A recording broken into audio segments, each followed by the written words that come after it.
택시기사 아들이랑 결혼? 우리 딸이 그렇게 급하게 시집 가야 해?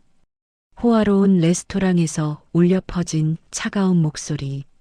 그날 저는 제 인생에서 가장 모욕적인 순간을 겪었습니다. 하지만 아무도 몰랐죠. 6개월 후 그들이 받게 될 청첩장이 모든 것을 뒤바꿀 거라는 사실을. 이야기 시작 전 구독 버튼 꼭 눌러주시고 지금 이 영상을 어디에서 듣고 계신지 댓글로 남겨주세요.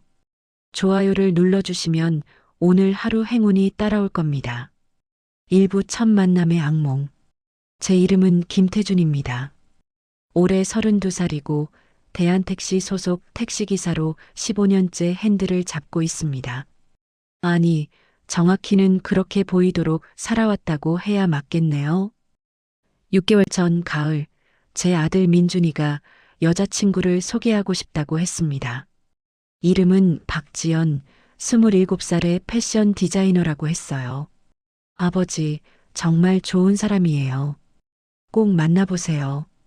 민준이의 목소리에는 설렘과 동시에 약간의 걱정이 섞여 있었습니다. 나중에 알았지만 그 걱정에는 이유가 있었죠. 첫 만남은 강남의 한 이탈리안 레스토랑에서였습니다. 민준이가 예약했다고 했는데 들어서는 순간 조금 부담스러웠어요. 코스 요리가 1인당 15만 원이 넘는 곳이었거든요. 아버지, 괜찮으세요? 제가 예약했어요. 민준이가 제 표정을 읽고 재빨리 말했습니다. 저는 고개를 끄덕이며 안으로 들어갔어요.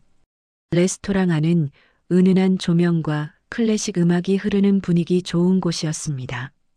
하지만 제 차림새는 그 분위기와 전혀 어울리지 않았어요. 평소 택시 운전할 때 입는 편한 체크 셔츠에 청바지, 그리고 10년은 신은 것 같은 낡은 구두. 손톱 사이에는 핸들을 잡느라 생긴 때가 끼어 있었고 손등에는 기름때가 묻어 있었습니다. 저기 계세요. 민준이가 레스토랑 안쪽 테이블을 가리켰습니다. 그곳에는 이미 세 사람이 앉아 있었어요. 첫눈에 봐도 범상치 않은 분위기였습니다. 정장을 말끔하게 차려입은 중년 남성, 명품 핸드백을 옆에 둔 우아한 중년 여성, 그리고 그들 사이에 앉은 아름다운 젊은 여성. 안녕하세요. 민준이 아버지 김태준입니다. 제가 인사를 건넸지만 돌아온 건 차가운 시선뿐이었어요. 박지연의 아버지 박철수는 저를 위아래로 훑어보더니 미간을 찌푸렸습니다. 어머니 최윤희는 아예 고개도 돌리지 않고 메뉴판만 들여다보고 있었어요. 아, 네. 앉으세요. 박철수가 마지못해 말했습니다. 목소리에서 이미 불쾌함이 묻어났어요. 저는 민준이 옆자리에 앉았습니다. 지연 씨는 미안하다는 듯 미소를 지어 보였지만 그녀의 부모님 표정은 점점 더 굳어지고 있었습니다. 그래서 직업이 택시기사라고 들었는데요. 박철수가 대놓고 불편한 표정으로 물어봤습니다. 네, 대한택시에서 15년째 일하고 있습니다. 15년이나요? 그럼 다른 건 안 해보셨어요? 최윤희가 날카롭게 물었습니다. 그 말투에는 15년이나 택시나 모는 사람이라는 경멸이 담겨 있었어요. 어머니, 그게 무슨... 민준이가 끼어들려 했지만 박철수가 손을 들어 제지했습니다. 아니, 민준 씨. 우리가 궁금한 건 당연한 거잖아요. 우리 딸 시집 보내는데 신랑 집안이 어떤지 알아야죠. 집안요. 제가 조용히 중얼거렸습니다. 네, 집안이요. 솔직히 말씀드리면 우리 지연이는 명문대 나왔고 지금도 유명 패션 회사에서 디자이너로 일하고 있어요. 친구들도 다 의사, 변호사, 대기업 다니는 애들이고요. 최윤희가 마치 자랑하듯 말했습니다. 그런데 택시기사 아들이랑 결혼한다고? 주변에서 뭐라고 하겠어요? 그 순간 레스토랑 안이 조용해지는 것 같았습니다. 다른 테이블 손님들도 이쪽을 슬쩍 쳐다보고 있었어요. 어머니, 아버지. 그런 말씀하시면 안 돼요. 지연 씨가 당황해서 말했지만 그녀의 부모님은 아랑곳하지 않았습니다. 지연아, 엄마는 내 미래를 생각해서 하는 말이야. 지금은 사랑한다고 생각하겠지만 나중에 경제적으로 힘들면 사랑도 식는 거야. 아버지는 괜찮으시다고 생각하세요? 우리 딸이 평생 쪼들리면서 살게. 박철수가 냉정하게 말했습니다. 민준이의 얼굴이 붉어지고 있었어요. 주먹을 불끈 쥐고 있는 게 보였습니다. 죄송하지만 저희 아버지를 그런 식으로 말씀하시면 안 됩니다. 민준이가 참지 못하고 말했어요. 왜? 사실을 말하는 건데? 택시기사가 뭐가 잘못됐어? 우리가 직업 차별하는 거 아니야. 그냥 현실을 말하는 거지. 최윤희가 더욱 노골적으로 말했습니다.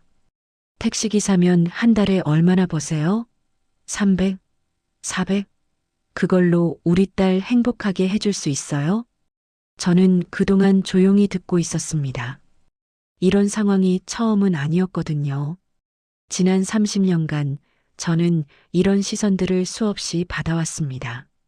저는 아들을 키우기에 충분히 벌었습니다. 제가 차분하게 말했어요. 충분히요? 민준 씨 대학 등록금은 어떻게 내셨어요? 설마 학자금 대출받고 그런 거 아니에요? 박철수가 비꼬듯 물었습니다. 학자금 대출은 받지 않았습니다. 전액 제가 냈어요. 정말요? 그럼 집은요? 전세예요? 월세예요? 최윤희가 캐묻듯 질문했습니다. 아파트 한 채 있습니다. 30평대 아파트요. 어머, 30평대요? 어디에 있는데요? 설마 경기도 외곽이나 그런 데 아니에요? 최윤희가 코웃음을 쳤습니다. 서울 강남에 있습니다. 제 대답에 잠시 침묵이 흘렀어요. 하지만 곧 박철수가 다시 말했습니다. 강남이라고 해도 강남이 넓잖아요. 어느 동인데요? 대치동입니다. 대치동이요? 진짜요? 그럼 전세는 얼마나 끼고 계세요? 전세 없습니다. 무상환입니다. 순간 그들의 표정이 살짝 변했어요.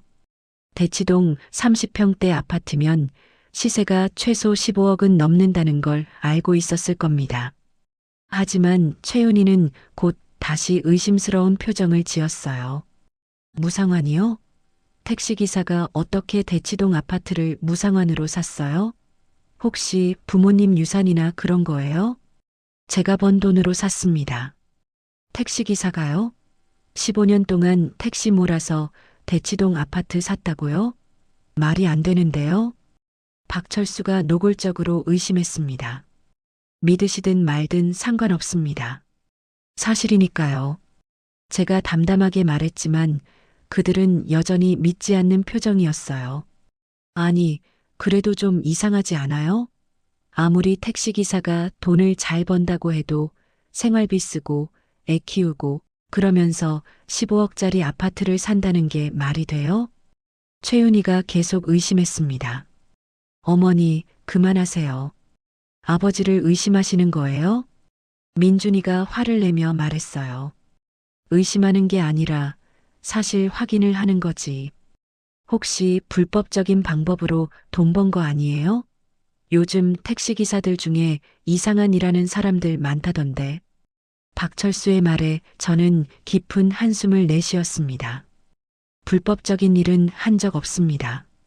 정직하게 일해서 번 돈입니다. 정직하게요? 그럼 뭐 했는데요? 택시만 몰았다면서요? 택시 운전이 제 주업입니다. 주업이요? 그럼 부업도 있다는 거네요? 그게 뭔데요? 최윤희가 계속 캐묻었습니다. 저는 대답하지 않았어요. 제 과거를 설명할 필요를 느끼지 못했거든요. 그때 웨이터가 음식을 가져왔습니다. 전체 요리였는데 작은 접시에 예쁘게 담긴 음식이었어요. 어머, 이게 뭐예요? 이렇게 작아요? 최윤희가 전체 요리를 보며 투덜거렸습니다. 코스 요리 전체입니다. 웨이터가 정중하게 설명했어요. 코스 요리라고 해서 왔는데 이렇게 작으면 어떡해요? 택시기사분은 이런 음식 처음 보시죠? 최윤희가 저를 보며 비웃듯 말했습니다. 저는 아무 대꾸도 하지 않고 조용히 음식을 먹었어요. 그나저나 민준 씨는 지금 뭐 하세요? 박철수가 민준이에게 물었습니다. IT 회사에서 개발자로 일하고 있습니다. IT 회사요? 어느 회사인데요? 네이버? 카카오? 아니요, 중소기업입니다. 아, 중소기업이요. 박철수의 목소리가 확연히 실망스러운 톤으로 변했어요. 연봉은 얼마나 되세요? 4천만 원 정도 됩니다. 4천? 요즘 시대에 4천이면 적은 거 아니에요? 우리 조카는 대기업 들어가서 첫 해에 5천 받던데. 최윤희가 노골적으로 비교했습니다. 어머니, 그건 너무하시는 거 아니에요? 지연 씨가 참지 못하고 말했어요. 너무한 게 아니라 현실을 말하는 거야. 지연아, 너는 지금까지 풍족하게 살아왔잖아. 그런데 민준 씨랑 결혼하면 그 생활 수준을 유지할 수 있겠어? 전 그런 거 상관없어요. 민준 씨랑 함께라면 어떻게든 잘 살 수 있어요. 그게 지금은 그렇게 생각하지. 나중에 애 낳고 애 키우고 학원비 나가고 그러면 달라진다니까? 박철수가 냉정하게 말했습니다. 우리 지연이는 어려서부터 피아노도 배우고 미술도 배우고 영어 유치원도 다녔어. 나중에 손주들도 그렇게 키워줄 수 있어요? 최윤희가 저를 쳐다보며 물었습니다. 그건 민준이가 대답하려 했지만 박철수가 가로막았어요. 됐어요, 민준 씨. 우리가 물어보는 건 아버지한테니까. 김태준 씨, 솔직히 말씀해 보세요. 손주들 교육비 지원해 줄 수 있으세요? 자식들이 알아서 할 일이라고 생각합니다. 제가 담담하게 대답했어요. 봐요. 지원 못 해주신다는 거잖아요. 요즘 세상에 부모 도움 없이 애 키우는 게 얼마나 힘든지 아세요? 최윤희가 승리한 듯 말했습니다. 우리는 지연이한테 강남에 30평대 신혼집 사줄 생각이었어요. 그런데 민준 씨 집에서는 뭐 해주실 건데요? 신혼집은 저희가 알아서 준비하겠습니다. 민준이가 당황해서 말했어요. 알아서요? 전세금은 얼마나 준비했는데요? 아직 모으고 있습니다. 얼마나 모았는데요? 5천만 원 정도요. 뭐라고요? 5천? 요즘 전세가 얼마인데 5천만 원이요? 그걸로 어디 구할 건데요? 경기도 외곽이에요? 박철수가 비웃듯 말했습니다. 저희가 더 모으면요? 언제요? 1년? 2년? 그동안 우리 딸은 뭐 하고 있으라고요? 최윤희가 목소리를 높였어요. 그 순간 다른 테이블 손님들이 모두 이쪽을 쳐다봤습니다. 레스토랑 안이 조용해지면서 우리 테이블만 시끄러웠거든요. 어머니, 아버지, 제발 좀 그만하세요. 다른 사람들 다 쳐다봐요. 지연 씨가 당황해서 말했습니다. 뭐 어때? 우리가 뭘 잘못했어? 딸 시집 보내는 부모가 사돈 집안 물어보는 게 이상한 거야? 하지만 이렇게까지 하시면 지연아, 엄마 아빠는 내가 고생할까봐 걱정돼서 그래. 지금 민준 씨 집안 상황 봐. 아버지는 택시기사고 민준 씨는 중소기업 다니고 전세금도 제대로 못 모았고 이런 상황에서 결혼하면 내가 평생 고생한다니까? 최윤희가 지연 씨의 손을 잡으며 말했어요. 전 괜찮아요. 민준 씨와 함께라면 어떤 어려움도 이겨낼 수 있어요. 그게 지금은 그렇게 생각하지. 근데 말이야, 사랑만으로는 안 돼. 현실적으로 돈이 있어야 해. 박철수가 단호하게 말했습니다. 그리고 솔직히 우리 딸 친구들 결혼하는 거 봐봐. 다들 강남에 아파트 사고 수입차 타고 해외여행 다니고 그러는데 우리 지연이만 쪼들리면서 살게 할 수는 없잖아. 아버지, 전 그런 거 필요 없어요. 지연아, 넌 아직 몰라. 나중에 친구들 만나면 주눅 들어. 다들 명품백 들고 나오는데 너만 평범한 가방 들고 나오면 어떻게 해?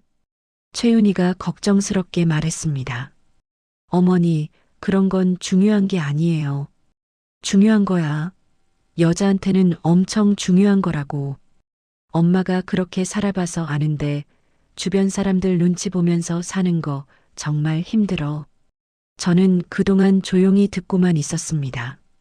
민준이는 주먹을 불끈 쥐고 있었고 지연 씨는 눈물이 글거리고 있었어요. 김태준 씨, 솔직히 물어볼게요. 당신 아들이 우리 딸한테 어울린다고 생각하세요? 박철수가 저를 똑바로 쳐다보며 물었습니다. 어울린다, 안 어울린다의 문제가 아닙니다. 두 사람이 사랑한다면 그게 중요한 거죠. 사랑이요? 사랑만으로 밥 먹고 살아요? 현실을 좀 보세요. 택시기사 아들이랑 명문대 나온 디자이너가 결혼한다는 게 말이 돼요? 제 아들도 명문대 나왔습니다. 그래요. 명문대 나왔어도 지금 중소기업 다니잖아요. 그리고 솔직히 당신처럼 택시기사 아버지 밑에서 자란 애가 우리 딸한테 뭘 해줄 수 있겠어요?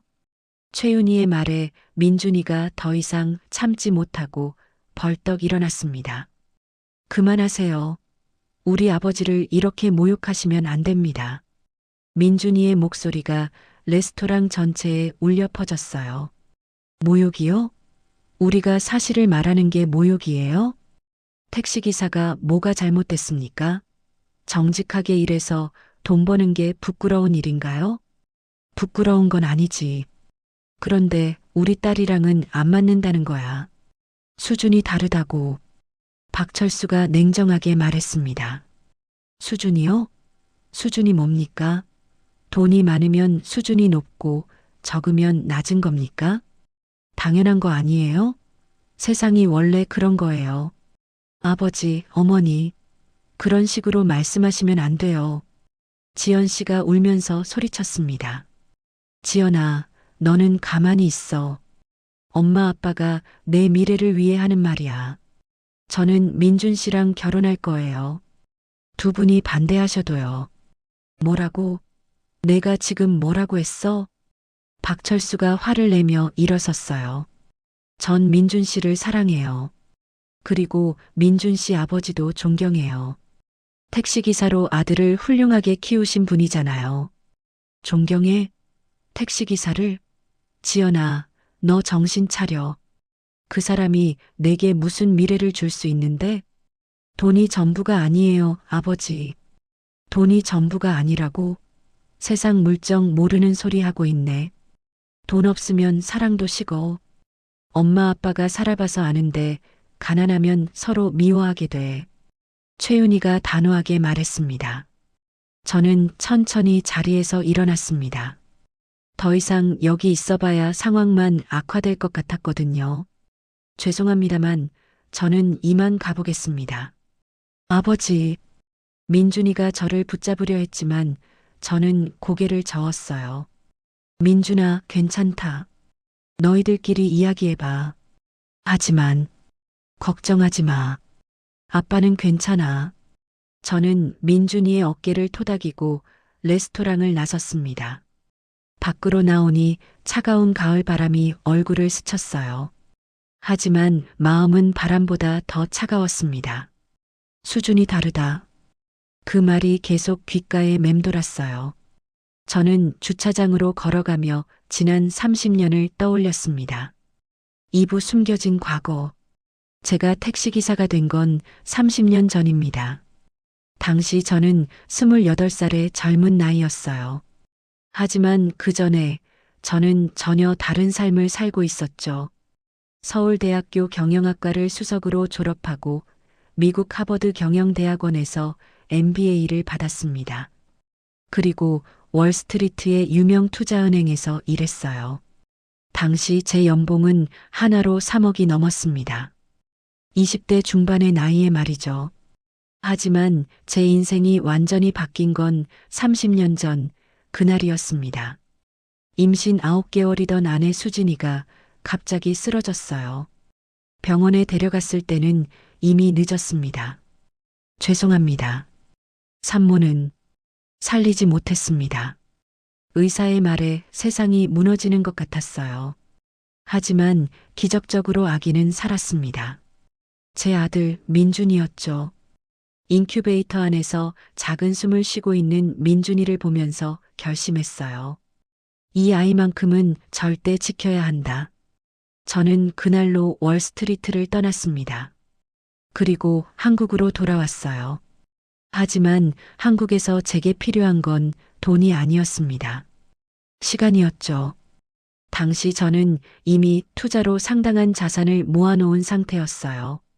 미국에서 일하면서 주식과 부동산에 투자했고 그게 큰 수익을 냈거든요. 대략 계산해 보니 하나로 100억 정도의 자산이 있었습니다. 하지만 저는 그 돈을 아무에게도 말하지 않았어요. 대신 평범한 직업을 택했습니다. 택시기사. 왜 택시기사였냐고요? 간단했습니다. 시간을 자유롭게 조절할 수 있었거든요. 아이를 유치원에 데려다 주고, 데리러 가고, 아플 때 병원에 데려가고, 택시기사만큼 시간 조절이 자유로운 돌돌개속 직업이 없었어요. 물론 주변 사람들은 의아해했습니다. 하버드 MBA 나온 사람이 왜 택시를 몰아? 미친 거 아니야? 하지만 저는 상관하지 않았어요. 제게 가장 중요한 건 민준이었으니까요. 낮에는 택시를 몰고 저녁에는 민준이와 함께 시간을 보냈습니다. 숙제를 도와주고 책을 읽어주고 함께 밥을 먹었어요. 그렇게 15년이 흘렀습니다. 그 사이 제 자산은 더 늘어났어요. 부동산 투자가 대박이 났거든요. 특히 강남 지역의 땅과 건물을 여러 채 사두었는데 그게 수백 배로 올랐습니다. 지금 제 자산은 대략 계산해도 5천억 원이 넘어요. 서울 강남의 대형 빌딩 3채, 제주도의 리조트 2곳, 그리고 각종 주식과 채권. 하지만 저는 여전히 낡은 아파트에서 살고 낡은 옷을 입고 택시를 몰고 다녔습니다. 이유는 간단했어요. 민준이가 돈 때문에 사람을 판단하지 않는 아이로 자라길 바랐습니다. 실제로 민준이는 제가 택시기사인 줄로만 알고 자랐어요. 그리고 친구들이 부자라고 자랑할 때도 민준이는 우리 아빠는 택시기사야라고 당당하게 말했습니다. 그런 민준이가 자랑스러웠어요. 하지만 오늘 같은 날 제 선택이 민준이에게 상처를 준 건 아닌지 걱정되기도 했습니다. 주차장에서 제 차를 찾아 탔어요. 15년 된 낡은 소나타였습니다.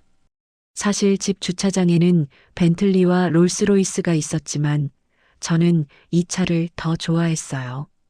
핸드폰이 울렸습니다. 민준이에게서 온 전화였어요.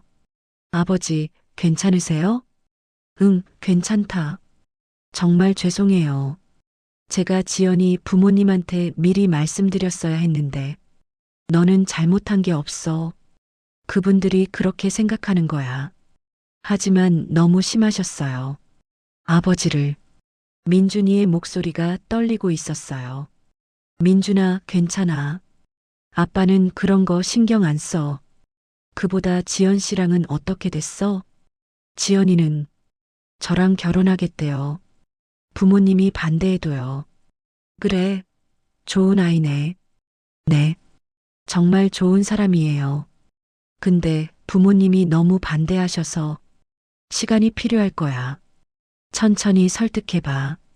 네, 아버지. 근데 정말 괜찮으세요? 응, 걱정하지 마. 아빠는 괜찮아. 전화를 끊고 한숨을 내쉬었습니다. 수준이 다르다고 했지. 그 말이 계속 마음에 걸렸어요. 저는 시동을 걸고 집으로 향했습니다. 집에 도착해서 옷을 갈아입고 서재로 갔어요. 서재에는 제 진짜 인생이 숨어 있었습니다. 벽면 가득한 책들, 하버드 MBA 졸업장, 월스트리트에서 받은 각종 상장들, 그리고 책상 위에는 각종 투자 서류들이 정리되어 있었어요. 저는 컴퓨터를 켜고 제 자산 현황을 확인했습니다. 강남 빌딩 세 채 시가총액 약 3천억 원. 제주도 리조트 두 곳 시가총액 약 500억 원. 주식 및 채권 약 1,500억 원. 현금 및 예금 약 200억 원. 총 자산 약 5,200억 원. 이 숫자를 보면서 쓴웃음이 나왔어요. 이 정도면 수준이 맞을까? 하지만 곧 고개를 저었습니다. 이건 수준의 문제가 아니었어요. 제가 보여주고 싶었던 건 돈이 아니라 진정한 가치관이었습니다. 그날 밤 잠이 오지 않았어요. 계속해서 박철수와 최윤희의 말들이 머릿속을 맴돌았습니다. 택시기사 아들이랑 결혼? 수준이 다르다고. 우리 딸이 평생 고생할 텐데. 그 말들이 저를 비웃는 것 같았어요. 하지만 동시에 이것이 좋은 기회일 수도 있다는 생각이 들었습니다. 진정한 교훈을 줄 수 있는 기회 말이죠.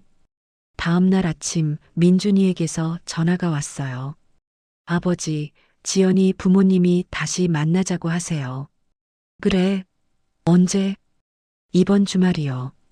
정식으로 상견례를 하자고 하시는데 민준이의 목소리에는 걱정이 묻어났습니다. 좋아. 어디서 만날 건데? 지연이 부모님 댁이요. 강남에 사시거든요. 알겠다. 그럼 그날 보자. 전화를 끊고 생각했어요. 이번에는 제대로 보여줄까? 하지만 곧 고개를 저었습니다. 아직은 때가 아니었어요. 그들이 진정으로 깨달을 수 있는 순간까지 기다려야 했습니다. 3부 두 번째 모욕. 주말이 되었습니다. 저는 다시 평소의 차림으로 나섰어요. 낡은 체크 셔츠에 청바지, 그리고 오래된 구두. 민준이는 걱정스러운 표정으로 저를 봤습니다. 아버지, 오늘은 좀 좋은 옷 입으시는 게 어때요? 왜? 이게 편한데.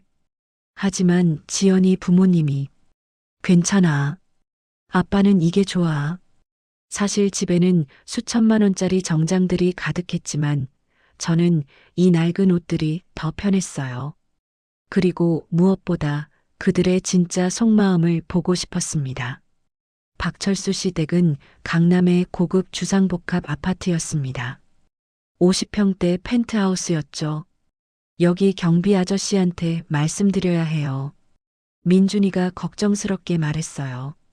실제로 경비실에서 저를 의심스럽게 쳐다봤습니다. 어디 가시는 거예요? 박철수 씨 댁에 가려고 합니다. 박철수 씨? 펜트하우스요? 무슨 일로 가시는데요? 경비의 태도가 매우 의심스러웠어요. 사돈 될 사람입니다. 사돈이요? 잠시만요. 경비가 내선 전화를 걸었습니다. 박철수 씨 댁입니까? 아, 네. 손님이 오셨다는데. 네. 아, 네. 알겠습니다. 전화를 끄는 경비의 표정이 묘했어요. 올라가셔도 됩니다만. 혹시 뭐 파는 분은 아니시죠? 아니요. 그럼 올라가세요. 근데 여기는 고급 아파트니까 조용히 좀 다니세요. 경비의 말투가 제게만 유독 불친절했습니다. 엘리베이터를 타고 30층 펜트하우스로 올라갔어요. 문을 열자마자 들려온 건 최윤희의 냉소였습니다. 어머, 오셨네요. 그런데 옷은 왜 또 그렇게 입고 오셨어요? 편한 옷입니다. 편한 옷이요? 오늘 정식 상견례인데 그렇게 입고 오시면 어떡해요? 최윤희가 노골적으로 불쾌한 표를 지었습니다. 죄송합니다. 다른 옷이 없어서요. 다른 옷이 없어요? 정장 한 벌도 없으세요? 있긴 한데 잘 안 입어서. 아이고, 참. 들어오세요. 최윤희가 한숨을 쉬며 안으로 들어가라고 했어요. 거실은 정말 화려했습니다. 대리석 바닥에 값비싼 가구들, 벽면에는 유명 화가의 그림들이 걸려 있었어요. 앉으세요. 거기 소파에. 최윤희가 가리킨 곳은 거실 한쪽 구석의 작은 소파였습니다. 손님용 소파가 따로 있었는데도 일부러 그쪽을 가리킨 거죠. 저는 아무 말 없이 그곳에 앉았어요. 민준 씨, 지연이는 안 왔어요? 아, 곧 올 거예요. 회사 일이 좀 늦어진대요. 그래요? 우리 지연이는 정말 일을 열심히 해요. 회사에서도 인정받고 있고요. 최윤희가 자랑스럽게 말했습니다. 그때 박철수가 서재에서 나왔어요. 오셨어요? 그런데 옷은 왜 그렇게 입고 오셨어요? 편한 옷이라서요. 편한 옷이요? 오늘이 무슨 날인데? 우리 집에 정식으로 오시는 건데 그렇게 입고 오시면 곤란하죠. 박철수의 목소리에는 노골적인 불쾌함이 묻어났어요. 죄송합니다. 죄송하다고요? 죄송하면 다해요? 예의라는 게 있잖아요. 아버지, 그만하세요. 민준이가 끼어들었지만 박철수는 아랑곳하지 않았습니다. 민준 씨는 가만히 있어요. 내가 김태준 씨한테 하는 말이니까. 박철수가 저를 똑바로 쳐다보며 말했어요. 김태준 씨, 솔직히 말씀드릴게요. 지난번에도 그렇고 오늘도 그렇고 당신 태도가 마음에 안 들어요. 제 태도요? 네. 우리 집에 오시면서 그런 차림새로 오는 것부터가 예의가 아니죠. 우리를 무시하는 거예요? 무시하는 게 아닙니다. 그냥 제가 평소에 입던 옷이라서. 평소에 입던 옷이요? 그럼 좋은 옷은 없으세요? 있긴 합니다만. 있으면서 왜 안 입고 와요? 우리가 만만해 보여요? 박철수의 목소리가 점점 커졌어요. 여보, 진정해요. 손님이 있잖아요. 최윤희가 말렸지만 박철수는 멈추지 않았습니다. 손님? 이 사람이 손님 같아 보여요? 차라리 거지 같은데. 아버지, 민준이가 소리쳤지만 박철수는 계속했어요. 왜? 내가 틀린 말했어? 저 꼴을 봐요. 택시기사면 택시기사답게 깔끔하게라도 입고 오든지 아니면 최소한 정장이라도 입고 와야 하는 거 아니에요? 죄송합니다. 저는 계속 사과만 했어요. 죄송하다는 말만 하지 말고 제대로 된 모습을 보여주세요. 우리 딸이랑 결혼하려면 최소한의 체면은 갖춰야죠. 체면이요? 네, 체면이요. 솔직히 말해서 택시기사 주제에 명문대 나온 디자이너랑 결혼한다는 것 자체가 황송한 일이에요. 그런데 이렇게 불성실하게 나오면 어떡해요? 박철수의 말에 민준이의 얼굴이 붉어졌습니다. 아버지, 그건 너무 심하신 거 아니에요? 뭐가 심해? 사실을 말하는 건데. 택시기사 주제에. 택시기사가 어때서요? 정직하게 일하는 건데. 정직하게 일하는 건 좋지. 근데 그게 우리 딸이랑 어울려? 수준 차이가 있잖아. 수준이요? 민준이가 주먹을 불끈 쥐었어요. 그때 현관문이 열리며 지연 씨가 들어왔습니다. 늦어서 죄송해요. 회사 일이. 하지만 실내 분위기를 파악한 지연 씨는 말을 멈췄어요. 무슨 일이에요? 아무 일도 아니야. 어서 와서 앉아. 최윤희가 지연 씨를 불렀습니다. 아버지, 민준 씨한테 뭐라고 하신 거예요? 아무 말도 안 했어. 그냥 현실적인 이야기를 했을 뿐이지. 현실적인 이야기요? 응. 지연아, 엄마 아빠는 내가 행복하게 살길 바라는 거야. 그런데 이 집안이랑 결혼하면 내가 고생할 게 뻔하잖아. 전 괜찮다니까요. 지금은 그렇게 생각하지. 근데 나중에는 달라진다니까. 돈이 없으면 사랑도 식어. 최윤희가 지연 씨의 손을 잡으며 말했어요. 어머니, 전 민준 씨를 사랑해요. 그걸로 충분해요. 충분하지 않아. 현실을 봐야 해. 민준 씨 아버지 좀 봐. 저렇게 차림새도 제대로 못 갖추고 오는 사람인데 그 아들이 너한테 뭘 해줄 수 있겠어? 어머니. 지연 씨가 소리쳤지만 최윤희는 멈추지 않았습니다. 지연아, 너는 지금까지 부족함 없이 살아왔잖아. 좋은 집에서 좋은 음식 먹고 좋은 옷 입고. 그런데 민준 씨랑 결혼하면 그런 생활 못해. 전 그런 거 필요 없어요. 지금은 그렇게 생각하지. 근데 나중에 친구들이 명품백 들고 나오고 해외여행 가고 좋은 차 타고 다니는데 너만 그러지 못하면 어떻게 해? 그런 거 상관없어요. 상관 있어. 여자한테는 엄청 중요한 거야. 엄마가 살아봐서 아는데 주변 사람들 눈치 보는 거 정말 힘들어. 박철수가 끼어들었어요. 지연아, 아빠도 내 행복을 생각해서 하는 말이야. 솔직히 민준 씨는 좋은 청년이야. 인정해. 근데 현실적으로 우리 딸한테 안 맞아. 아빠는 너한테 더 좋은 사람을 소개해 줄 수 있어. 더 좋은 사람이요? 응. 아빠 회사에 우수한 직원들 많아. 연봉도 높고 집안도 좋고 그런 사람들이랑 만나봐. 전 민준 씨가 좋은데요. 지연아, 고집 부리지 마. 이건 내 인생이 걸린 문제야. 그러니까 제가 결정할 문제잖아요. 지연 씨가 목소리를 높였어요. 그 순간 박철수가 탁자를 탁 치며 소리쳤습니다. 이 애가 지금 아빠 말을 안 들어? 내가 지금까지 널 어떻게 키웠는데. 아버지, 하지만은 무슨, 넌 그냥 아빠 말 들으면 돼.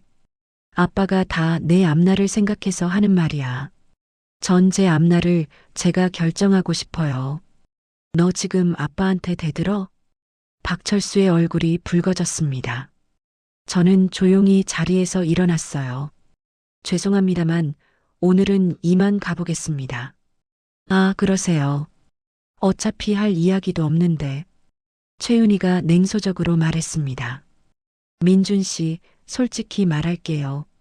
우리는 이 결혼 반대해요. 당신들이 아무리 사랑한다고 해도 현실은 현실이거든요. 어머니, 미안하지만 우리 딸은 당신한테 안 맞아요. 수준 차이가 너무 나요. 최윤희의 말에 민준이가 더 이상 참지 못하고 소리쳤습니다. 수준이요? 수준이 뭡니까? 돈이 많으면 수준이 높고 없으면 낮은 겁니까? 그렇죠. 세상이 원래 그런 거예요. 그럼 묻겠습니다. 얼마나 있어야 수준이 맞는 겁니까? 민준이의 질문에 박철수가 비웃듯 대답했어요. 글쎄요. 최소한 강남에 집 한 채는 있어야 하지 않을까요? 그것도 전세가 아니라 자가로요. 그리고 연봉도 최소 1억은 넘어야 하고, 차도 수입차 정도는 타야 하고, 그 정도면 수준이 맞는 겁니까? 그 정도면 최소한이죠. 우리 딸은 그 이상의 대우를 받을 자격이 있어요. 박철수가 자신만만하게 말했습니다. 알겠습니다.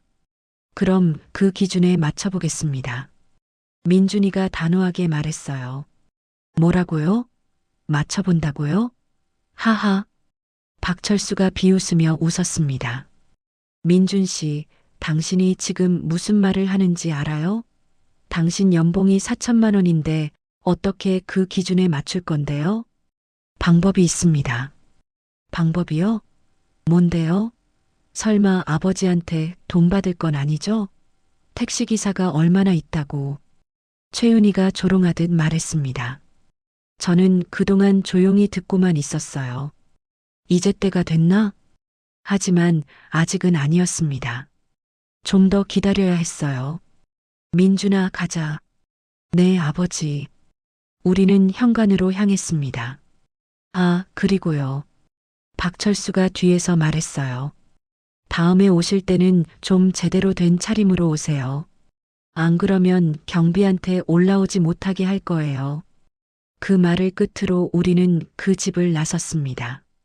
엘리베이터 안에서 민준이가 주먹을 불끈 쥐고 있었어요. 아버지, 죄송해요. 제가 잘못 선택했어요. 너는 잘못한 게 없어. 하지만 아버지가 저 때문에 모욕을 당하셨잖아요. 괜찮아. 아빠는 그런 거 신경 안 써. 아니에요. 전 정말 화가 나요. 어떻게 사람을 저렇게 대할 수가 있어요? 민준이의 목소리가 떨리고 있었습니다. 민준아, 진정해. 곧 모든 게 해결될 거야. 해결이요? 어떻게요? 때가 되면 알게 될 거야. 우리는 주차장으로 내려갔습니다. 제 낡은 소나타를 보며 민준이가 한숨을 쉬었어요. 아버지, 미안해요. 제가 더 잘했어야 했는데. 미안할 것 없어. 오히려 이번 일로 지연 씨가 어떤 사람인지 알 수 있었잖아. 지연이는 정말 좋은 사람이에요. 저를 지켜주려고 했잖아요. 응, 그래. 좋은 아이야. 차를 몰고 나오는데 민준이가 조용히 물어봤어요. 아버지, 정말 괜찮으세요? 응, 괜찮아. 거짓말이죠. 얼마나 기분 나쁘셨어요. 기분은 좀 나쁘지. 하지만 이게 세상이야, 민준아. 사람들은 겉모습으로 판단하거든. 그게 잘못된 거잖아요. 물론이지. 하지만 그들이 그걸 깨닫게 하려면 시간이 필요해.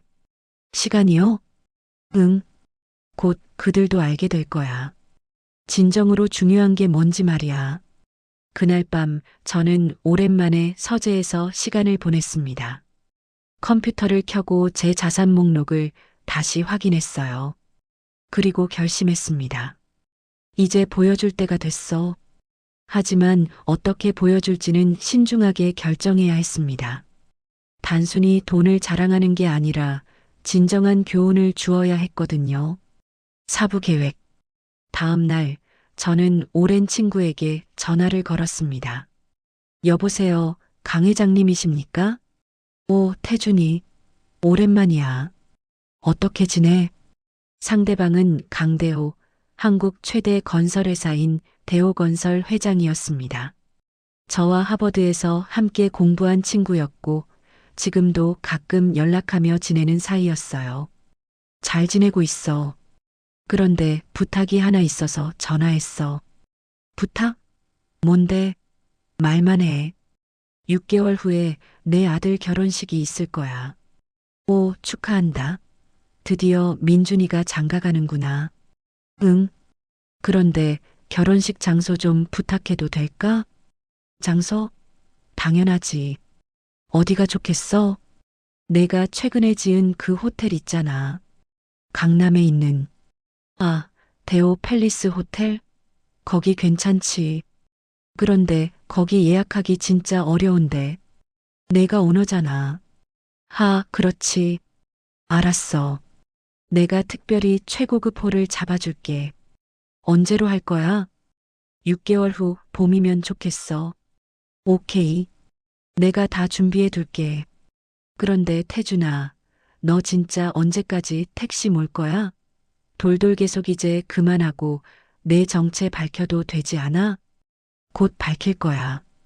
그날에. 드디어? 하, 재밌겠는데.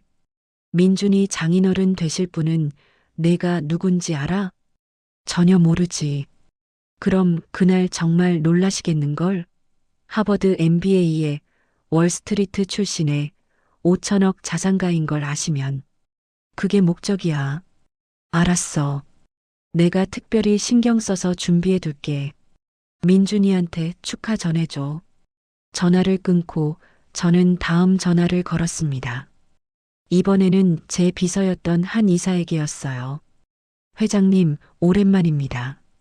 이 이사, 잘 지냈어? 네, 덕분에 잘 지내고 있습니다. 한 이사는 제가 월스트리트에서 일할 때 함께 일했던 사람이었어요.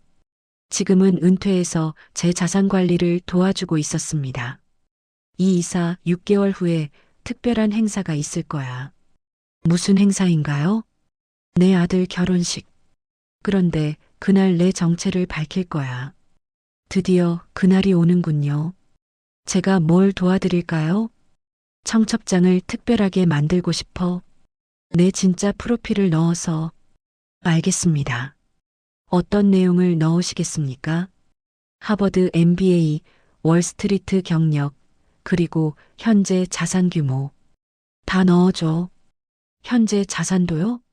5천억이 넘는데 괜찮으시겠습니까? 응, 그들이 알아야 할 때가 됐어. 알겠습니다. 최고급으로 준비하겠습니다. 전화를 끊고 저는 창밖을 바라봤습니다. 이제 시작이야. 그 후로 저는 조용히 준비를 시작했어요. 민준이에게는 아직 아무 말도 하지 않았습니다. 그날까지 비밀로 하고 싶었거든요. 한편 민준이와 지연 씨는 부모님의 반대에도 불구하고 결혼 준비를 계속했습니다. 아버지, 지연이랑 저는 결혼하기로 했어요. 부모님이 반대하셔도요.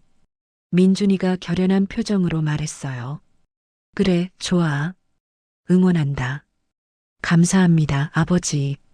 근데 결혼식 장소를 어디로 할지 고민이에요. 비용도 생각해야 하고, 그건 아빠가 알아서 할게. 아버지가요? 하지만 비용이. 걱정하지 마. 아빠가 다 준비할게. 정말요? 하지만 택시 운전해서 모은 돈인데. 괜찮아. 아들 결혼식인데 그 정도는 해줘야지. 민준이는 감동한 표정이었어요. 아버지, 정말 감사합니다. 제가 나중에 꼭 갚을게요. 갚을 것 없어? 아빠 자식들은 내가 해주는 거야. 그날 밤 민준이는 지연 씨에게 전화했습니다. 지연아, 우리 아버지가 결혼식 비용 대주신대. 정말? 하지만 택시 운전하시는데 괜찮으실까? 아버지가 괜찮다고 하셔. 평생 모은 돈이라도 아들 결혼식에 쓰고 싶으신데. 민준아, 너무 미안해. 우리 부모님이 그렇게 심하게 대하셨는데. 괜찮아. 내 잘못이 아니야. 우리 부모님한테 다시 한번 말씀드려 볼게. 혹시 모르잖아. 하지만 지연 씨가 부모님께 다시 말씀드렸을 때 돌아온 건 더욱 심한 반대였습니다. 지연아, 아직도 그 생각 안 버렸어? 어머니, 전 민준 씨를 사랑해요. 사랑? 사랑만으로 밥 먹고 살아? 현실을 봐야 한다니까. 전 민준 씨와 결혼할 거예요. 두 분이 반대하셔도요. 뭐라고? 내가 지금 부모 말을 안 듣겠다는 거야? 박철수가 화를 냈습니다. 안 듣는 게 아니라 제 인생이니까 제가 선택하고 싶어요. 내 인생이라고? 우리가 지금까지 널 키우느라 얼마나 고생했는데. 그건 감사해요. 하지만 결혼은 제가 결정할 문제예요. 지연아, 정말 후회할 거야. 택시기사 아들이랑 결혼하면 평생 고생한다니까. 최윤희가 애원하듯 말했지만 지연 씨는 결심을 바꾸지 않았습니다. 전 민준 씨와 결혼할 거예요. 그리고 두 분도 언젠가는 이해해 주실 거라고 믿어요. 이해? 절대 이해 못해. 내가 그렇게 나오면 우리도 각오해야겠네. 무슨 뜻이에요? 결혼식에 안 갈 거야. 그리고 앞으로 내가 어떻게 되든 우리는 모른다. 박철수의 냉정한 말에 지연 씨의 눈에 눈물이 맺혔습니다. 정말 그러실 거예요? 당연하지. 우리 체면이 있는데 어떻게 택시기사 집안이랑 사돈을 맺어? 아버지, 이제 나가. 결혼한다고 결정했으면 혼자 알아서 해. 지연 씨는 울면서 집을 나섰습니다. 민준이에게 전화해서 울먹이며 말했어요. 민준아, 우리 부모님이 결혼식에 안 오신대. 뭐라고? 나랑 연을 끊겠대. 택시기사 집안이랑 사돈 못 맺는데. 지연아, 미안해, 민준아. 우리 부모님 때문에. 아니야. 내 잘못이 아니야. 괜찮아. 우리 둘이서라도 행복하게 살자. 응. 고마워, 민준아. 이 소식을 들은 저는 마음이 아팠습니다. 하지만 동시에 이것이 그들에게 필요한 교훈이라고 생각했어요. 곧 그들도 깨닫게 될 거야. 오부 결혼식 준비. 6개월이 빠르게 지나갔습니다. 그동안 저는 조용히 결혼식을 준비했어요. 강대호 회장이 약속대로 대호 팰리스 호텔의 최고급 홀을 예약해줬습니다. 그 홀은 평소에 재벌가 결혼식이나 대기업 행사에만 사용되는 곳이었어요. 대관료만 5천만 원이 넘었죠. 회장님, 청첩장이 완성됐습니다. 한 이사가 청첩장 샘플을 가져왔어요. 고급스러운 금박 장식의 청첩장이었습니다. 그리고 안에는 제 프로필이 상세히 적혀 있었어요. 신랑 부친 김태준, 학력, 서울대학교 경영학과 수석 졸업, 하버드 경영대학원 MBA, 경력, 골드만삭스 투자은행 이사, 현재 개인 자산 운용, 주요 자산, 강남 대형 빌딩 세 채 소유, 제주도 리조트 2곳 소유, 총 자산 5,200억 원 이상. 청첩장을 보는 순간 미소가 지어졌습니다. 완벽해요. 이대로 인쇄해 주세요. 알겠습니다. 그런데 회장님, 정말 박철수 씨 댁에도 보내시겠습니까? 당연하죠. 그분들이 꼭 봐야 할 내용이니까요. 알겠습니다. 청첩장이 완성되고 발송 준비가 시작됐습니다. 민준이는 여전히 제 진짜 정체를 몰랐어요. 아버지, 청첩장 인쇄는 제가 할게요. 비용도 제가. 아니야, 아빠가 이미 다 했어. 정말요? 감사합니다. 근데 어디서 인쇄하셨어요? 특별한 곳에서 했어. 곧 받아볼 수 있을 거야. 네, 아버지. 민준이는 제가 어디서 어떻게 준비했는지 전혀 몰랐습니다. 결혼식 한 달 전 청첩장이 발송됐습니다. 친척들, 친구들, 그리고 제 옛 동료들에게도 보냈어요.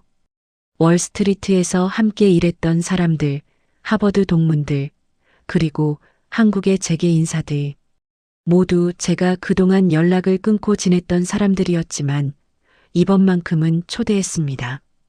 그리고 물론 박철수와 최윤희에게도 청첩장을 보냈어요. 지연 씨가 직접 가져다 드렸습니다. 어머니, 아버지, 청첩장이에요. 청첩장? 우리는 안 간다고 했잖아. 그래도 한 번만 봐주세요. 지연 씨가 애원하자 최윤희가 마지못해 청첩장을 받아들었어요. 어디 보자. 어차피 볼 것도 없겠지만. 최윤희가 청첩장을 펼쳤습니다. 그리고 그 순간 그녀의 표정이 굳어졌어요. 여보, 여보, 이것 좀 봐요. 왜 그래? 박철수가 다가와서 청첩장을 함께 봤습니다. 그의 얼굴도 순식간에 창백해졌어요. 이게 무슨... 민준 씨 아버지가 하버드 MBA라고? 골드만삭스 이사 출신? 자산이 5천억? 두 사람은 믿을 수 없다는 표정으로 청첩장을 계속 들여다봤습니다. 지연아, 이거 진짜야? 네. 저도 오늘 처음 알았어요. 진짜라고? 그럼 그 택시기사가 가짜였던 거예요. 아니, 택시는 진짜로 모르셨대요. 하지만 그게 전부가 아니었던 거죠. 최윤희가 주저앉으며 말했어요. 어머나, 우리가 뭘 한 거야.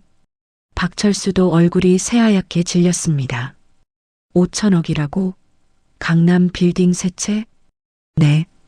그리고 결혼식 장소도 대호 팰리스 호텔 그랜드 볼룸이래요. 대호 팰리스 그랜드 볼룸이라고? 거기는 재벌들만 쓰는 곳인데. 박철수가 믿기지 않는다는 표정으로 말했어요. 그런데 우리는 그분을... 최윤희가 말을 잇지 못했습니다. 그들은 지난 6개월간 자신들이 저에게 했던 말들을 떠올리고 있었을 거예요. 택시기사 주제에 수준이 다르다. 우리 딸이랑 안 맞아. 그 모든 말들이 이제 부메랑이 되어 돌아온 거죠. 지연아, 이거 정말 확실한 거야? 혹시 거짓말 아니야? 아니에요. 제가 확인했어요. 민준 씨 아버지는 정말 엄청난 분이셨어요. 그럼 우리는... 박철수가 소파에 주저앉았습니다. 우리가 완전히 잘못 봤구나. 그날 밤 박철수와 최윤희는 한숨도 자지 못했습니다. 지난 6개월간의 기억들이 주마등처럼 스쳐 지나갔거든요. 특히 저를 무시하고 모욕했던 순간들이 생생했어요. 여보, 우리 어떡해요? 그분한테 얼마나 신뢰를 했는데. 나도 알아. 나도 후회되고 있어. 결혼식이라도 가야 하지 않을까요? 하지만 우리가 뭐라고 했어? 절대 안 간다고 했잖아. 연을 끊는다고까지 했고. 그래도 이제 와서 어떡해요.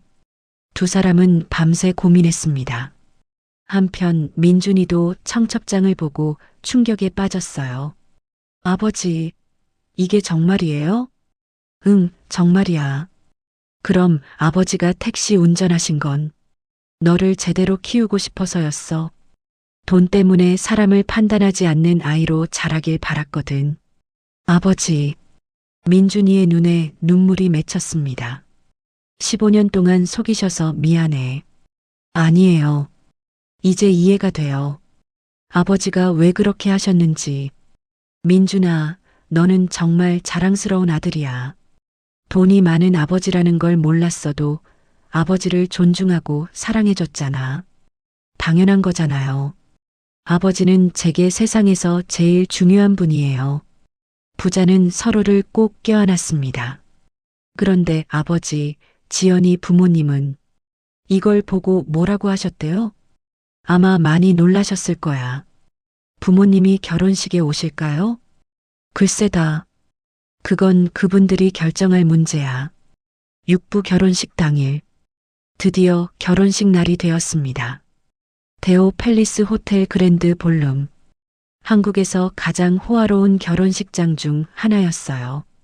높은 천장에 걸린 거대한 샹들리에, 대리석 바닥, 그리고 수백 명을 수용할 수 있는 넓은 공간. 결혼식 1시간 전부터 하객들이 도착하기 시작했습니다. 그리고 그 하객들의 면면이 놀라웠어요. 저기 오시는 분이 대호건설 강대호 회장 아니신가? 맞아. 그리고 저분은 한신그룹 회장님이시고, 어머, 저분은 미국에서 오신 것 같은데. 하객들의 수준이 예사롭지 않았습니다. 재계 인사들, 글로벌 기업 임원들, 하버드 동문들, 그들 모두가 저를 축하하러 온 사람들이었어요. 태준, 오랜만이야. 회장님, 축하드립니다. 김 이사님, 정말 오랜만입니다. 옛 동료들과 친구들이 하나, 둘씩 저에게 인사를 했습니다. 민준이는 그 광경을 보며 계속 놀라고 있었어요. 아버지, 저분들이 다. 응, 아빠 친구들이야. 대호건설 회장님이 아버지 친구세요? 하버드에서 같이 공부했어. 룸메이트였지. 어머나. 민준이 옆에 있던 지연 씨도 믿기지 않는다는 표정이었습니다. 그때 입구에서 소란이 일었어요. 박철수와 최윤희가 도착한 거였습니다. 두 사람은 매우 조심스럽게 안으로 들어왔어요. 평소의 거만한 모습은 완전히 사라지고 위축된 표정이었습니다. 저희도 와도 될까요? 최윤희가 떨리는 목소리로 물어봤습니다. 지연 씨가 달려가서 부모님을 안았어요. 어머니, 아버지, 오셨어요. 지연아, 미안해. 우리가 정말 잘못 생각했어. 괜찮아요. 오셔서 감사해요. 박철수와 최윤희는 저를 보자 고개를 숙였습니다. 회장님, 정말 죄송합니다. 저희가 눈이 없어서. 괜찮습니다. 들어오세요. 저는 담담하게 말했어요. 하지만 저희가 그동안 얼마나 신뢰를 했는지 정말 죄송합니다. 과거는 과거입니다. 오늘은 우리 아이들의 결혼식이니까 즐기시죠. 제 말에 박철수와 최윤희는 더욱 미안한 표정을 지었습니다. 결혼식이 시작되었습니다. 입장 음악이 울려 퍼지고 민준이와 지연 씨가 함께 입장했어요. 아름다운 웨딩드레스를 입은 지연 씨와 턱시도를 입은 민준이의 모습이 정말 멋있었습니다. 주례는 제 하버드 은사님이 맡아주셨어요.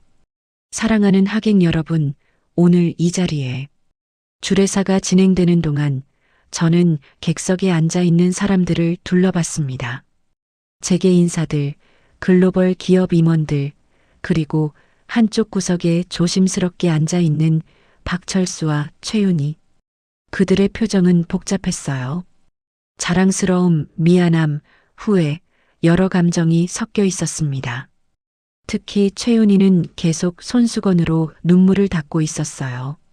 결혼식이 끝나고 피로연이 시작되었습니다. 하객들이 하나 둘씩 신랑 신부에게 축하 인사를 건넸어요. 민준 씨, 축하해요. 아버님이 정말 대단하신 분이시네요. 감사합니다. 지연 씨도 축하드려요. 정말 좋은 집안에 시집 가시네요. 하객들의 말 한마디 한마디가 박철수와 최윤희에게는 가시처럼 꽂혔을 거예요. 피로연이 어느 정도 진행되자 저는 마이크를 잡았습니다. 하객 여러분, 잠시 제 말씀을 들어주시겠습니까? 모든 사람들이 저를 주목했어요. 저는 오늘 정말 행복합니다. 제 아들이 좋은 사람을 만나 결혼하게 됐으니까요. 박수 소리가 울려 퍼졌습니다. 하지만 오늘 이 자리에 서기까지 많은 일이 있었습니다. 사람들이 궁금한 표정으로 저를 바라봤어요. 저는 지난 30년간 택시기사로 살았습니다. 아들을 키우기 위해서였죠. 하지만 그 과정에서 많은 사람들에게 무시를 당했습니다. 택시기사라는 이유로, 가난해 보인다는 이유로 객석이 조용해졌습니다. 특히 사돈 어른들께는. 제가 박철수와 최윤희를 바라봤어요. 두 사람은 고개를 푹 숙이고 있었습니다. 많은 모욕을 받았습니다.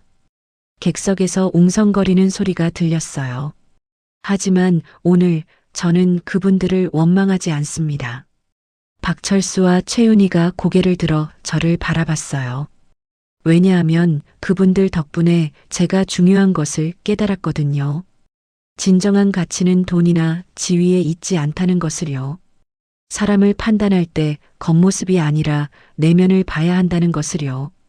그리고 무엇보다 진정한 사랑은 어떤 어려움도 이겨낼 수 있다는 것을요. 저는 민준이와 지연 씨를 바라봤습니다. 우리 아들과 며느리는 부모의 반대에도 불구하고 서로를 지켜냈습니다. 그들의 사랑이 진짜였기 때문이죠. 그래서 저는 오늘 이 자리에서 말씀드리고 싶습니다. 사랑하는 사돈 어른들, 박철수와 최윤희가 긴장한 표정으로 저를 바라봤어요. 저를 무시하셨던 것, 모욕하셨던 것, 다 용서합니다. 두 사람의 눈에 눈물이 맺혔습니다. 대신 한 가지만 약속해 주세요. 앞으로는 사람을 겉모습으로 판단하지 말아주세요. 누구든지 존중받을 자격이 있습니다. 택시기사든 청소부든 경비원이든 모든 사람은 자신만의 이야기와 가치를 가지고 있으니까요. 제 말이 끝나자 객석에서 박수가 터져 나왔습니다. 박철수와 최윤희는 자리에서 일어나 저에게 깊숙이 절을 했어요. 회장님, 정말 죄송합니다. 그리고 감사합니다. 최윤희가 울면서 말했습니다. 저희가 정말 잘못 생각했습니다. 앞으로는 절대 사람을 겉모습으로 판단하지 않겠습니다. 박철수도 진심으로 사과했어요. 저는 그들에게 다가가 손을 내밀었습니다. 이제 우리는 한 가족입니다. 과거는 잊어버리죠. 박철수가 제 손을 잡으며 눈물을 흘렸습니다.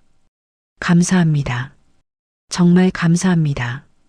그 순간 객석에서 다시 한번 뜨거운 박수가 쏟아졌어요. 피로연이 끝나고 하객들이 하나 둘씩 떠났습니다. 태준, 정말 멋진 결혼식이었어. 그리고 마지막 말씀도 정말 감동적이었어. 강대호 회장이 제 어깨를 두드리며 말했어요. 고마워, 대호야. 내 덕분에 좋은 장소에서 결혼식 할 수 있었어. 별 말씀을. 그나저나 사돈 어른들 표정 봤어? 정말 충격받으신 것 같던데. 응. 하지만 좋은 교훈이 됐을 거야. 그러게. 사람을 겉모습으로 판단하면 안 되는데 말이야. 7부 새로운 시작. 결혼식이 끝나고 한 달이 지났습니다. 민준이와 지연 씨는 신혼여행을 다녀와서 새 집에 정착했어요. 제가 선물로 준 강남의 40평대 아파트였습니다. 아버지, 이건 너무 큰 선물이에요. 아니야. 아들 신혼집 정도는 마련해줘야지. 감사합니다, 아버지. 민준이와 지연 씨는 행복하게 신혼생활을 시작했습니다. 한편 박철수와 최윤희는 완전히 달라졌어요. 어느 날 그들이 저를 찾아왔습니다. 회장님, 시간 괜찮으시면 잠시 말씀드릴 게 있는데요. 그러세요. 앉으세요. 저희가 그동안 정말 잘못 생각했습니다. 박철수가 진지하게 말했어요. 회장님 말씀을 듣고 많은 생각을 했습니다. 저희가 얼마나 오만했는지, 얼마나 잘못된 가치관을 가지고 있었는지 깨달았어요. 그래서 결심했습니다. 앞으로는 사람을 대할 때 겉모습이 아니라 내면을 보겠다고요. 최윤희도 거들었습니다. 저도 마찬가지예요. 그동안 제가 얼마나 속물적으로 살아왔는지 부끄러워요. 다행입니다. 그렇게 생각하시니 회장님 정말 감사합니다. 저희에게 소중한 교훈을 주셔서요. 아닙니다. 저도 감사드려요. 덕분에 제 아들이 좋은 사람을 만났으니까요. 지연이가 행복해하는 모습을 보니 저희 잘못이 정말 컸다는 걸 느낍니다. 박철수가 진심으로 말했어요. 그 후로 우리는 진짜 가족이 되었습니다. 박철수와 최윤희는 완전히 달라졌어요. 예전의 오만함은 사라지고 겸손하고 따뜻한 사람들이 되었습니다. 특히 최윤희는 자원봉사 활동을 시작했어요. 회장님, 저 이제 매주 노인복지관에서 봉사활동하고 있어요. 그래요? 좋은 일 하시네요. 네. 그동안 제가 얼마나 편견을 가지고 살았는지 깨달았거든요. 이제라도 제대로 된 삶을 살고 싶어요. 박철수도 회사에서 달라졌다고 했어요. 저도 회사 직원들을 대하는 태도를 바꿨어요. 예전에는 직급으로만 사람을 봤는데 이제는 한 사람 한 사람을 존중하려고 노력해요. 좋은 변화네요. 다 회장님 덕분입니다. 회장님이 저희에게 가르쳐 주신 교훈을 잊지 않겠습니다. 6개월 후 기쁜 소식이 들려왔습니다. 지연 씨가 임신을 한 거예요.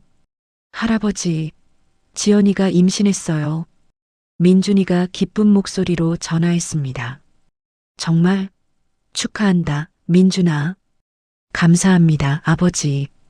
이제 아버지가 할아버지가 되시는 거예요. 응, 정말 기쁘구나. 박철수와 최윤희도 정말 기뻐했어요. 회장님, 우리 지연이가 임신했대요. 축하드립니다. 감사합니다. 이제 우리가 진짜 가족이 된 것 같아요. 최윤희가 눈물을 글거리며 말했습니다. 저희 손주가 태어나면 그 아이에게는 절대로 잘못된 가치관을 심어주지 않겠어요. 사람을 겉모습으로 판단하지 않도록 모든 사람을 존중하도록 가르치겠어요. 좋은 생각입니다. 이 모든 게 회장님 덕분이에요. 회장님이 저희를 용서해 주시고 교훈을 주셔서 저희가 변할 수 있었어요. 9개월 후 건강한 손주가 태어났습니다. 남자아이였어요. 할아버지, 아들이에요. 민준이가 신난 목소리로 말했습니다. 축하한다, 민준아. 이름은 뭐로 지을 거야? 준서라고 지으려고요. 아버지 이름에서 한 글자 따서요. 그래, 좋은 이름이네.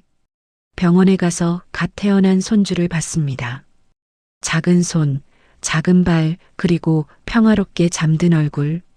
30년 전 민준이가 태어났을 때가 생각났어요. 준서야, 할아버지야. 넌 참 복 많은 아이야. 너는 양쪽 할아버지, 할머니 모두의 사랑을 받으며 자랄 수 있을 거야. 박철수와 최윤희도 옆에서 손주를 바라보며 흐뭇해했습니다. 정말 예쁜 아이예요. 네. 건강하게 잘 자라줬으면 좋겠어요. 준서야, 할머니가 약속할게. 너에게는 절대로 잘못된 가치관을 가르치지 않을게. 사람은 겉모습이 아니라 마음이 중요하다는 걸 꼭 알려줄게. 최윤희가 손주를 보며 눈물을 흘렸습니다. 그 모습을 보며 저도 뭉클했어요. 이제 진짜 끝났구나. 모든 게 제자리를 찾았어. 그로부터 5년이 지났습니다. 준서는 건강하게 잘 자라고 있어요. 어느 날 준서가 유치원에서 돌아와서 말했습니다. 할아버지, 오늘 유치원에서 친구가 저보고 너희 집은 부자지? 라고 물어봤어요. 그래. 뭐라고 대답했어? 저는 우리 집이 부자인지 가난한지는 모르겠지만 할아버지가 세상에서 제일 좋은 사람이라는 건 알아요라고 했어요. 준서의 대답에 가슴이 뭉클했습니다. 준서야, 정말 잘 대답했구나. 할아버지, 돈이 많으면 좋은 사람인 거예요? 아니야, 준서야. 돈이 많다고 좋은 사람은 아니야. 그럼 뭐가 좋은 사람이에요? 다른 사람을 존중하고 겉모습이 아니라 마음을 보는 사람이 좋은 사람이야. 그럼 할아버지는 좋은 사람이에요? 할아버지는 좋은 사람이 되려고 노력하는 사람이야. 저도 할아버지처럼 좋은 사람이 될 거예요. 준서가 환하게 웃으며 말했습니다. 그 순간 지난 35년간의 여정이 주마등처럼 스쳐 지나갔어요. 아내를 잃고 홀로 아이를 키우기 위해 택시기사가 되었던 날, 민준이를 키우며 수많은 무시와 모욕을 견뎌냈던 날들, 박철수와 최윤희에게 모욕을 당했던 그날, 그리고 결혼식에서 모든 것을 밝히고 용서했던 그날, 모든 것이 의미가 있었습니다. 진정한 가치가 무엇인지, 진정한 행복이 무엇인지 깨닫게 해준 시간들이었으니까요. 준서야. 네, 할아버지. 할아버지가 너에게 꼭 해주고 싶은 말이 있어. 뭐예요? 사람을 판단할 때는 절대 겉모습으로 판단하지 마. 택시기사든 청소부든 경비 아저씨든 모든 사람에게는 자신만의 이야기가 있고 모두 존중받을 자격이 있어. 네, 할아버지. 알았어요. 그리고 돈이 많다고 자랑하지 말고 없다고 부끄러워하지도 마. 진정으로 중요한 건 내가 어떤 사람인지야. 네, 할아버지. 준서를 안아주며 생각했어요. 이제 내 역할은 끝났어. 민준이도 잘 자랐고 준서도 올바르게 자라고 있어. 그리고 박철수와 최윤희도 변했어. 창밖을 바라보니 석양이 아름답게 지고 있었습니다. 35년 전 아내를 잃고 절망했던 그날도 이렇게 석양이 아름다웠어요. 하지만 그때와 지금은 달랐습니다. 그때는 절망 속의 석양이었지만 지금은 희망 속의 석양이었으니까요. 할아버지, 뭐 생각하세요? 준서가 물어봤어요. 좋은 생각하고 있어? 준서 덕분에 할아버지가 정말 행복하다는 생각. 저도 할아버지 덕분에 행복해요. 준서가 제 손을 꼭 잡았습니다. 그 작은 손의 온기가 가슴 깊이 전해졌어요. 이게 진짜 부자구나. 돈이 아니라 사랑하는 사람들과 함께 있는 것. 그게 진짜 부자야.